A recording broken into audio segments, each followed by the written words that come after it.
Hello student. तो next topic है, देखो effect of temperature on resistance. Resistance पे क्या इफेक्ट पड़ेगा अगर टेम्परेचर इंक्रीज या डिक्रीज़ हो रहा है। ठीक है, ये चीज़ हमें यहाँ पे डिस्कस करनी है। तो देखो सबसे पहले हमें रेजिस्टेंस का फॉर्मूला पता है। रेजिस्टेंस का फॉर्मूला क्या होता है? R is equal to rho L by A, यही होता है। ठीक है, अब रो का जो फॉर्मूला है, देखो रो किस किस पे डिपेंड है? ये डिपेंड है तो मास पे, ठीक है, अपॉन एन ई स्केयर और टो, यही होता है रो का फॉर्मूला। क्लियर? यानी जो रजिस्टिविटी है वो किस किस पे डिपेंड है? मास पे, नंबर डेंसिटी पे और रिलैक्सेशन टाइम पे। ये रिलेशनशिप हमने फाइंड आउट भी किया था। ठीक है, तो यहाँ से देखो ये मेनली किस चीज़ पे डिपेंड कर रही है। अगर एक कंडक्टर के लिए अगर हम देखें तो जो मास है ई है और नंबर डेंसिटी है, ये तो फिक्स है। लेंथ एरिया हम फिक्स लेंगे। ठीक है, तो मेनली किस पे डिपेंड है? रिलैक्सेशन टाइम पे डिपेंड है। इट मीन्स जो आर है इन्वर्सली प्रोपोर्शनल टू क्या है? रिलैक्सेशन टाइम है। ठीक है, नंबर डेंसिटी पे क्यों नहीं कह रहे? क्योंकि टेम्परेचर इंक्रीज या डिक्रीज करने से कंडक्टर, ये जो रिलैक्सेशन टाइम है एक कंडक्टर के अंदर, उस पर कोई इफेक्ट नहीं पड़ने वाला है। ठीक है, रिलैक्सेशन टाइम पे ही पड़ेगा, क्योंकि नंबर डेंसिटी तो इंक्रीज नहीं करेगी। टेम्परेचर अगर हम इंक्रीज कर देंगे किसी कंडक्टर का तो नंबर डेंसिटी जो है उतनी ही रहती है, फिक्स रहती है। ठीक है, नंबर डेंसिटी मीन्स जो नंबर ऑफ इलेक्ट्रॉन्स है, number of electrons per unit volume जो होते हैं वो जो है हमारे फिक्स रहेंगे। टेम्परेचर से उनका कोई इफेक्ट नहीं पड़ेगा। ओके, तो मेनली जो रेजिस्टेंस है किस पे डिपेंड कर रहा है यहाँ से?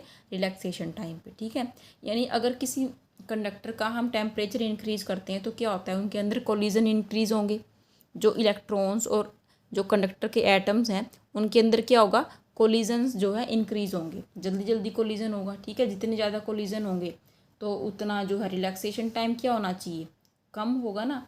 जितने ज़्यादा कोलिजन यानी जल्दी कोलिजन जितना ज़्यादा होगा, टक्कर जितनी जल्दी ज़्यादा हो रही है तो यानी कि टाइम कम लग रहा है उनको, यानी रिलैक्सेशन टाइम क्या हो गया? कम हो गया। अगर रिलैक्सेशन टाइम ये कम हो जाएगा तो इट मीन्स रेजिस्टेंस क्या करेगा? इंक्रीज करेगा। इन्वर्सली प्रोपोर्शनल है। It means on increasing the temperature of a conductor resistance always increase. Okay, समझ में आ गया कि टेम्परेचर इंक्रीज करने से जो है कंडक्टर के रेजिस्टेंस पे क्या इफेक्ट पड़ेगा। ठीक है, अब देखो यहाँ पे हम एक कोफिशिएंट फाइंड आउट करेंगे जिसको हम बोलते हैं टेम्परेचर कोफिशिएंट। ओके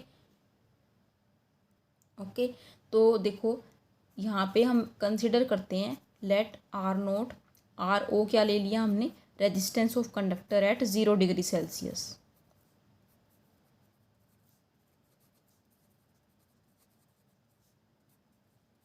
एट कितने टेम्परेचर पे?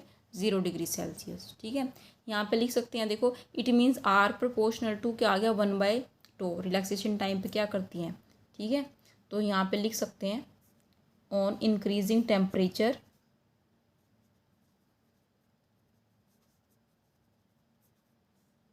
रिलैक्सेशन टाइम टाउ क्या करेगा? टाउ डिक्रीजेस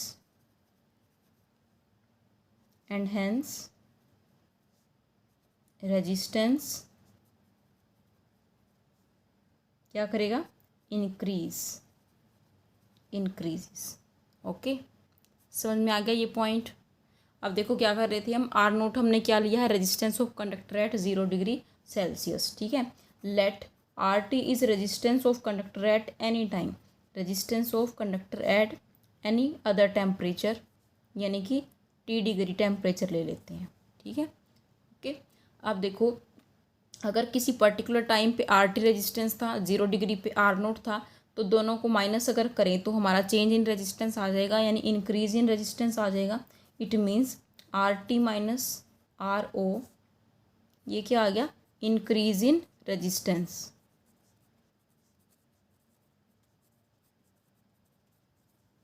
ओके, यानी टेम्परेचर इंक्रीज करने के बाद कितना इंक्रीज आया टेम्परेचर के अंदर, कितना इंक्रीज आया रेजिस्टेंस के अंदर, वो कितना हो गया? R T minus R O.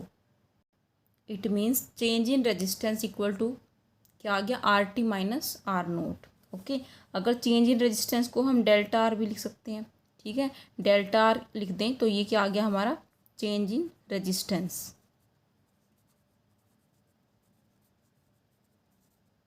Okay, delta R is change in resistance.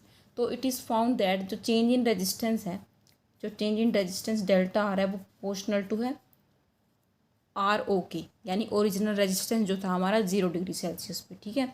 और किस पे डिपेंड है, delta R depends on temperature T, ठीक है। टेम्परेचर टी पे भी डिपेंड करता है, यानी जितना राइज हुआ है टेम्परेचर उस पर भी डिपेंड करता है। It means delta R is proportional to, combine करो दोनों फैक्टर को तो क्या आ जाएगा, आर नोट और टी। क्लियर। अब देखो इस प्रोपोर्शनैलिटी के साइन को हटाएंगे तो यहाँ पे कौन सा साइन आ जाएगा, इक्वल का sign, delta R equal to.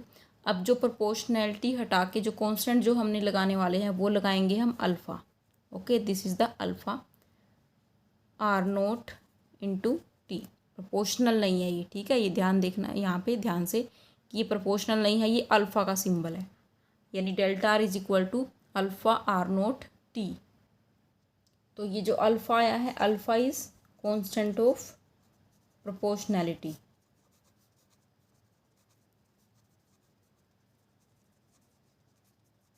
और इसका नाम क्या क्या है, टेम्परेचर कोफिशिएंट।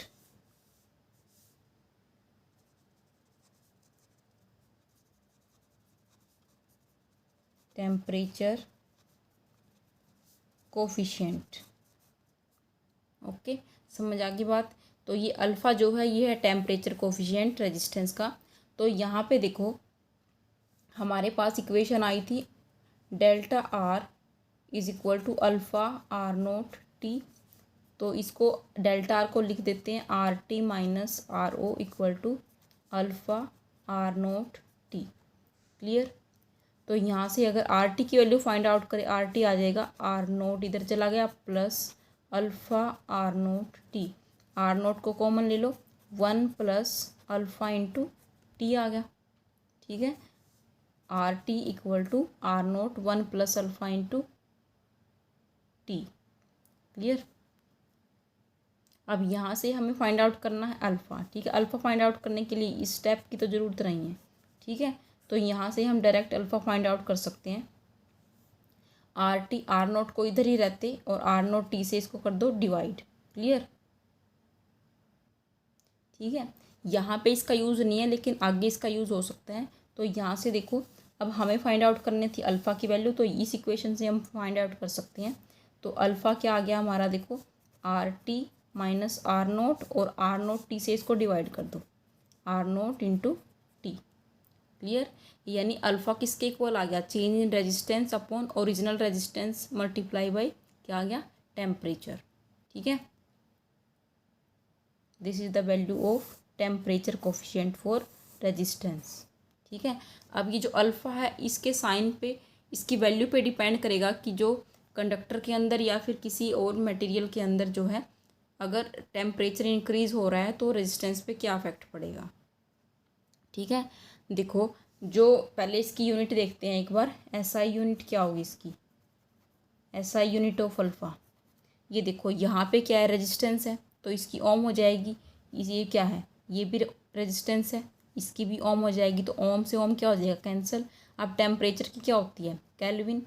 ठीक है, 1/केल्विन यानी कि केल्विन का इन्वर्स हो जाएगी, केल्विन इन्वर्स। ठीक है, या फिर इसको के इन्वर्स भी लिख सकते हैं। ओके, अब देखो for metal conductor, metal conductor के केस में क्या होगा,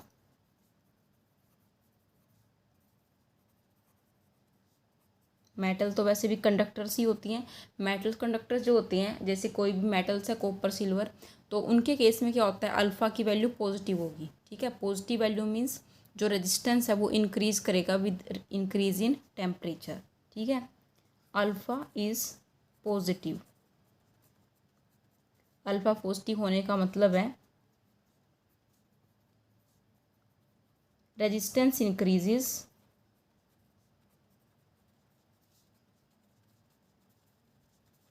with increase in temperature। Okay, ये चीज़ आ गई समझ में मेटल कंडक्टर्स के केस में। जो सेकंड इंसुलेटर्स और सेमीकंडक्टर है, ठीक है, इंसुलेटर सेमीकंडक्टर के केस में अल्फ़ा की वैल्यू क्या होती है, नेगेटिव होती है। For insulators and semiconductors, alpha is negative. Negative alpha होने का मतलब क्या है? अगर अल्फ़ा नेगेटिव होगा तो इट मीन्स रेजिस्टेंस जो है डिक्रीज़ करेगा अगर हम टेम्परेचर को इंक्रीज़ कर रहे हैं। It means resistance decrease when temperature increase. Okay. Third जो बात करते हैं अलॉयज़ के केस में, देखो जो अलॉयज़ होती हैं, अलॉयज़ कौन कौन सी आ जाएंगी, जैसे कि मैग्नीशियम होती है, कॉन्स्टेनन होती है, नाइक्रोम होती है, ठीक है। तो इन अलॉयज़ के केस में क्या होता है, अल्फ़ा की वैल्यू बहुत स्मॉल होती है। अल्फ़ा की वैल्यू स्मॉल होने का मतलब है कि उनका जो रेजिस्टेंस है टेम्परेचर चेंज पे ज़्यादा जो है डिपेंड नहीं करता, ठीक है, बहुत ही कम जो है इंक्रीज़ करेगा टेम्परेचर इंक्रीज़ के साथ। तो यही रीज़न है कि जो नाइक्रोम वायर है और जो ये बाकी अलॉयज़ हैं मैग्नीशियम, कॉन्स्टेनन, इनके क्या बनाए जाते हैं, रेजिस्टेंस बनाए जाते हैं, ठीक है। तो इट मीन्स फॉर अलॉयज़ के केस में क्या होता है, अलॉयज़ के एग्जांपल क्या हैं, जैसे कि लिख सकते हैं हम नाइक्रोम है, कॉन्स्टेनन है,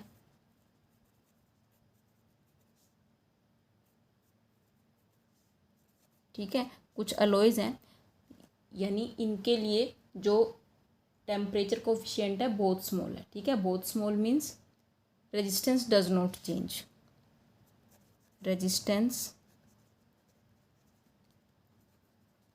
डज नॉट चेंज करता है लेकिन बहुत ही कम चेंज करता है, एप्रिशिएबली।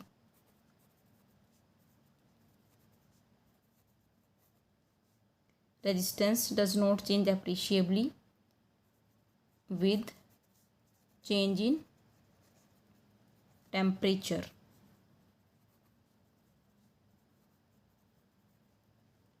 ओके, ये पॉइंट आ गया समझ में। ओके, ये जो इम्पोर्टेंट पॉइंट्स हैं, जो फर्स्ट सेकंड और थर्ड पॉइंट्स है, वेरी वेरी इंपॉर्टेंट, इनके बेस पे जो है आपके एमसीक्यूज भी आ सकते हैं। एमसीक्यू में पूछ सकते हैं, कोई भी मेटल कंडक्टर दे देंगे और उनके केस में पूछ लेंगे कि रेजिस्टेंस के इंक्रीज़ करने से जो है टेम्परेचर मीन्स टेम्परेचर के इंक्रीज़ करने से रेजिस्टेंस पे क्या इफेक्ट पड़ रहा है, इंक्रीज़ करेगा या डिक्रीज़ करेगा या रिमेन्स सेम या फिर नन ऑफ दीज, इस तरह के 4 ऑप्शन आ सकते हैं।